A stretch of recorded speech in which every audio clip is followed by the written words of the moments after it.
Eric ten হেগের দিন শেষ, Ancelotti এবং বায়ার্ন কোচের কি অবস্থা সেইটা নিয়ে আজকে একটু আলোচনা করতে চাই। দেখেন এই যে আপনি যদি দেখেন বায়ার্ন মিউনিক বা তারপর রিয়াল মাদ্রিদ, ম্যানচেস্টার ইউনাইটেড, এই তিনটা দলের যে অবস্থা প্রায় সেম সেম, তবে সফলতার দিক থেকে রিয়াল মাদ্রিদ আগে থাকলেও এরিক টেনের অবস্থা খুবই ভয়ানক। এই কোচটাকে লাস্ট 3-4 বছর ধরে ম্যানচেস্টার ইউনাইটেডকে যেভাবে ডুবাচ্ছে, সে প্রায় 14 থেকে 15টা প্লেয়ার লাস্ট এক বছরে কিনে নিয়ে আসছে আজাক্স থেকে বা অন্য অন্য ক্লাব থেকে কিনে নিয়ে আসছে, কিন্তু তার রেজাল্টের ব্যাপারে নাথিং, জিরো। হ্যাঁ, ইএফএল কাপের একটা ট্রফি হয়তো গত বছর জিতেছিলেন, তার আগের বছর একটা ট্রফি ছোটখাটো পাইছেন, কিন্তু ম্যানচেস্টার ইউনাইটেড কি ম্যানচেস্টার ইউনাইটেড সুলভ কোনো পারফর্ম করতে পারছে কিনা সেটা আপনার একটা প্রশ্ন থেকে যেতেই পারে। কিন্তু আপনি দেখেন একটা কোচকে আপনি স্যালারি দিবেন, তাকে ইনভেস্ট করার জন্য যথেষ্ট সুযোগ দিচ্ছেন, সে ইনভেস্ট করতে পারতেছে, কিন্তু সে কোনো রেজাল্ট দিতে পারতেছে না। তাকে আপনি তাহলে আপনি তার কাছ থেকে কি পাচ্ছেন? কিছুই তো পাচ্ছেন না। তার মালিক পক্ষ থেকে একটা কোচের উপর ইনভেস্ট করে দর্শকদের কথা ভাইবা বা তাদের ফিউচারের কথা ভাইবা, তাদের খেলার পজিশন ভালো থাকতে হবে, তাদের আর্নিং হতে হবে, দর্শকরা পছন্দ করতে হবে, তার কোনোটা কি আপনার একটা নীতি দেবে? লাস্ট ম্যাচে আপনার পোর্টোর সাথে 3 গোলে ড্র, তারপর ব্রুনো ফার্নান্দেজের মতো একটা প্লেয়ার লাল কার্ড খেয়ে ফেললো, তারপর শেষ দিকে হ্যারি ম্যাগুয়ারের একমাত্র গোলে আবার 3 গোলে ড্র করে অন্তত চাকরিটা বাঁচাইছে। কিন্তু এইভাবে কতদিন? আপনি ইউরোপের লাস্ট 10টা ম্যাচ খেলছেন, এর মধ্যে আপনি 9টা ম্যাচে ইউরোপের হেরে গেছেন।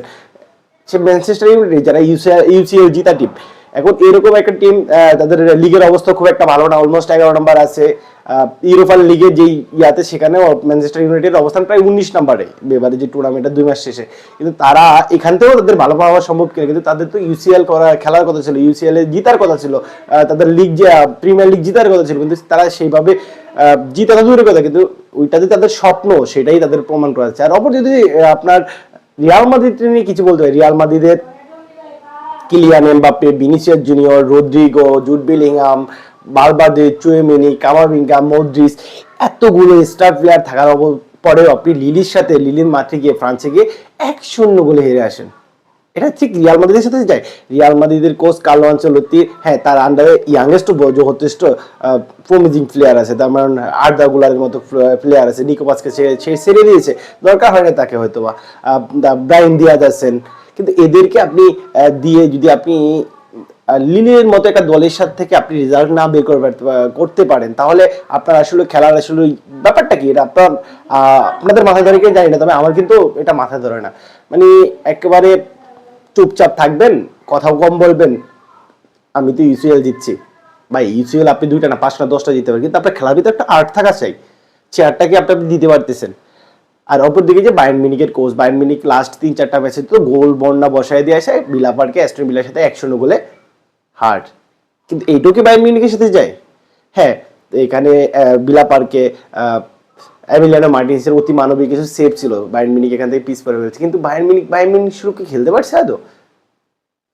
ন্যূনতম তো ড্র করা উচিত ছিল, কিন্তু 1-0 গোলে ভিলা পার্কে হেরে চলে যাওয়া, এই কোচের ভবিষ্যৎটাও আমার মনে হয় একটু সন্দিহান। কারণ হ্যাঁ, আমরা দেখতেছি সে হলো অলমোস্ট অনেক 7-8টা করে গোল দিয়েই যাচ্ছে পুরো টুর্নামেন্টে। বায়ার্ন মিউনিখ আপনার তাদের লিগে বলেন বা চ্যাম্পিয়ন্স লিগ বলেন, সেখানে তারা যথেষ্ট গোল কন্ট্রিবিউট করতেছে, কিন্তু সেটা ভাই মামুলি এবং ছোট দলের সাথে। কিন্তু বড় দলের সাথে আমার মনে হয় না এই সিজনের পরে আপনার বায়ার্ন কোচ তার দলে থাকতে হচ্ছেন। আর কার্লো আনচেলত্তির কপালে একটা ভাঁজ আছে, কিন্তু এতগুলো স্টার প্লেয়ার, ওয়ার্ল্ডের সেরা ক্লাবটা, ওয়ার্ল্ডের সবচেয়ে এক্সপেন্সিভ ক্লাবে আপনি এতগুলো প্লেয়ার থাকার পর আপনি সফলতা দিতে পারবেন না, সেটা তো হতে পারে না। আমার তো মনে হচ্ছে যে 3জন নিয়ে চাকরি নিয়ে তাড়াতাড়ি, বিশেষ করে Eric ten hag, Bayern coach এবং কার্লো আনচেলত্তি, 3জনই হয়তো চলে যাবে। আমার তো এটা মনে হচ্ছে। আপনার কি মনে হচ্ছে জানাবেন। ধন্যবাদ।